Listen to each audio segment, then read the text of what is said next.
Joining me today, I have Ellis Grossman out of Charleston, South Carolina. Out of an audience of over 250,000 agents nationwide, Ellis has been selected to represent Broker Agent Advisor as this month's Broker Agent of the Month for South Carolina. Ellis, it's a privilege for you to be seen and validated for your good work, and congratulations on the recognition, and thanks for joining me. Yeah, no, it's absolutely a pleasure. It's just another day of paradise here in Charleston. Yeah, I don't remember the big palm trees like that, but that's pretty much how I remember Charleston. It's a pretty special place. Thanks. I thought we'd entertain a short conversation for people that see this to get a sense for who you are and maybe a little bit about why you were selected. Now, Sure. how did you get in real estate? How'd you become a realtor? Well, I was always in the restaurant business, and I really went into the fast food business as a young 22-year-old running 20 Bojangles and then working with a gentleman with 150 Taco Bells. And what I noticed is everyone always asked me how we increase sales in the restaurants. And all I said was, we gave great customer service. We did table checks. And they said, you did table checks at Taco Bell? And I said, of course. I asked them how their soft taco was. If they didn't like it, I got them hard.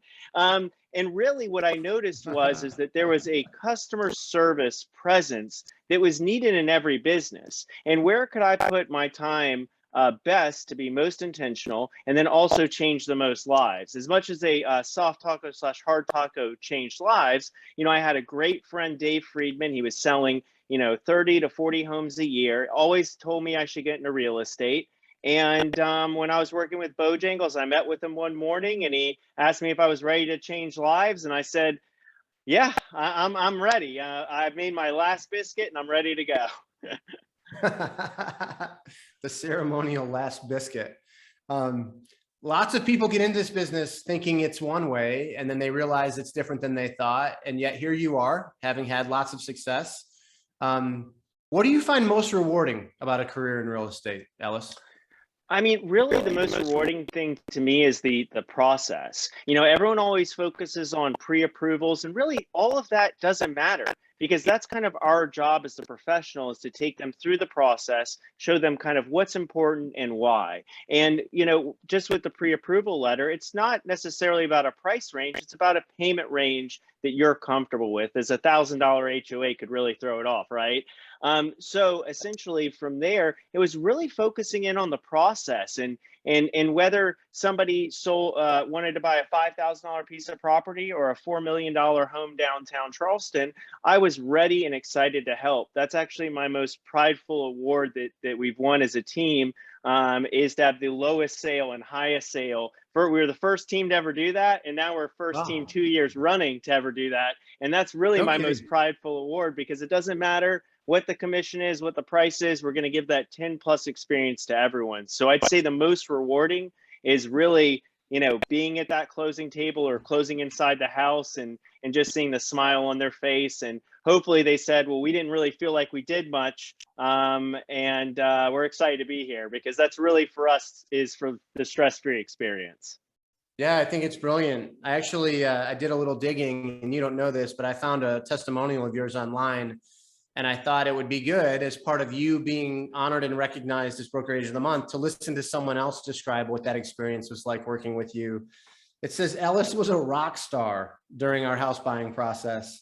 He was so empathetic and appreciative toward our family, and that makes a significant impact during the buying process.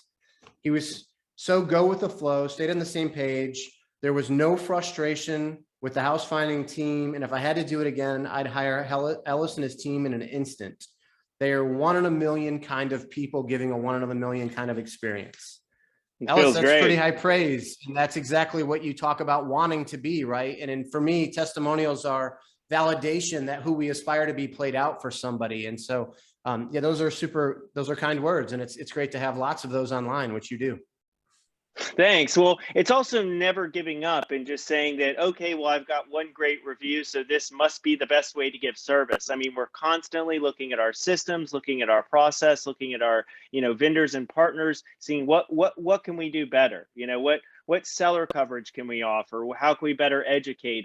And for us, it's every day we strive to perfection. Yeah, I love it. I'm a big fan of the idea of continuous improvement, right? It sort of paves the way for everything else. Yeah. Man, I've been to Charleston many times. lots of people probably have thoughts of going there for a vacation. What's it like to live there? What makes Charleston such a great place to live, work, and play? I get asked that question a lot, and I'll say that this is the biggest little city in the whole world, as in you could literally be at a grocery store in a place you never normally visit, because we have obviously tons of grocery stores and tons of restaurants, and you will see somebody you went to high school with.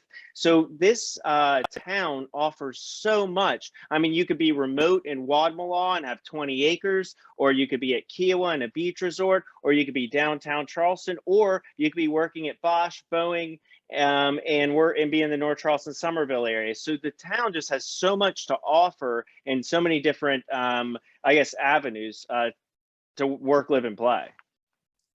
Yeah, it's our family's enjoyed every vacation we've taken. We often leave talking about the next time we can go back, and I'm jealous that that's where you call home. It's been, well, you know, most of my clients, Brian, are 1 to 3 years to never out. So just let me know how I can help. Nice. Always selling. I love it, Ellis. Look, having had some success in this business, we come off this pandemic, which has affected so many people in so many ways. And right behind that, we experienced an unprecedented inventory shortage. It's been pretty remarkable, the low inventory we've had virtually everywhere in the country. I thought it would be interesting if you were to give a single piece of advice to either someone that's already in the business, a fellow realtor, or someone that's thinking about getting into this business. What would that piece of advice be?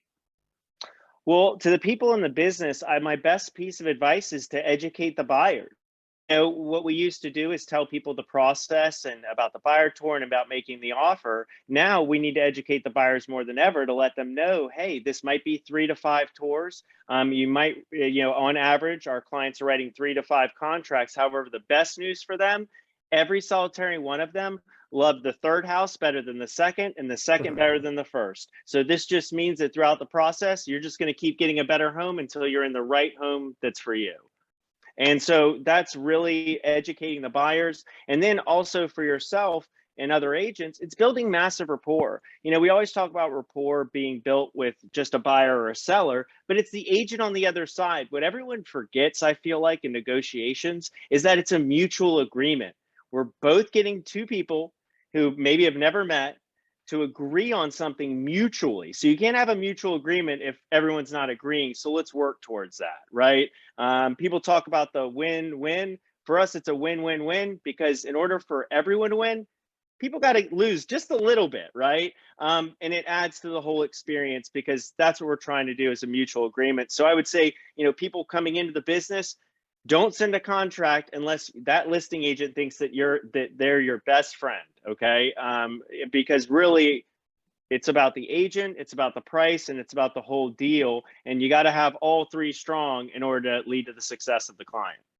I think that's great advice. It's obvious as an agent to want people in your community to like you, but I think a lot of them maybe undervalue the value in having other agents like you as well. It goes a long way, especially in challenging times like this.